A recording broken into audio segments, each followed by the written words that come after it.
Hi, Adam Thompson here with the August update for our team. Hey, today I just want to cover off three important things. So first of all, looking at these build specials that have been going on. So both ANZ and ASB are in the game with really cheap interest rates for builds, 1.68 and 1.79%. There's variability on the terms of each of those and a few of the conditions.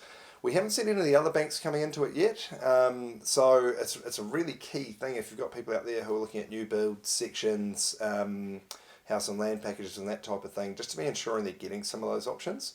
And just because it's cheap doesn't always mean it's the best, and especially comparing those two. So that's a really big thing for everyone out there, especially with how much is going on in the construction space at the moment.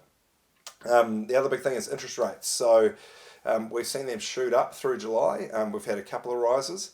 And there's talk of the OCR increasing because of that inflationary pressure that's going on and really low unemployment. So we're starting to see now a 3-year rate that was around 2.5% is more like 3% or just over 3%. So that's affecting people's decisions about what they're doing long term, medium term. And we think it's about people having that conversation and just understand that rates won't be super low forever, and just making sure that their strategy is the right one for them. So we just want to spend a bit more time with people, and we think it's really important. We've changed our process a little bit in the way we do our reviews, so that we can take sort of just 5 or 10 minutes out of people's lives to go, hey, ask yourself these questions and we can give you some feedback on them. So we think that's really important with those rates moving. Where do we think they're going to go? We still think there's movement for them to go up. So it's a really important thing to consider for people, I think. It could be an interest rate change of 1% for people coming off fixed rates later in the year, and that's going to hurt your back pocket. So we want to make sure we're helping and doing our bit in that sense as well. The third thing we want to cover off is just some changes that have come in at the start of August in terms of the way or the information the banks need for loan applications, and that's causing an effect on the time it's taking for them to process them.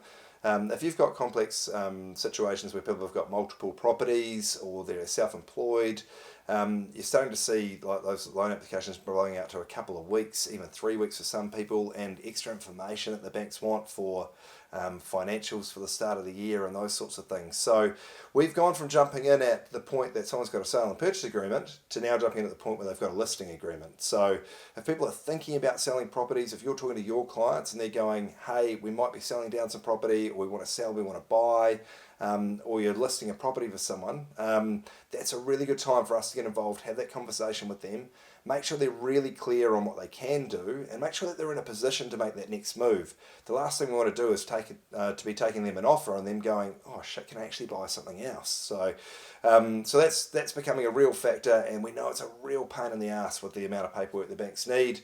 But hey, that's what we're here to help with. We try and make it as simple as possible, ask for just the smallest amount of information we need, and we take care of that process for people. So we want to make it simple, but it's just a reality of life. So hey, we're always here to help, team. Get in touch with me or anyone on the team, and we'll talk to you soon. Cheers.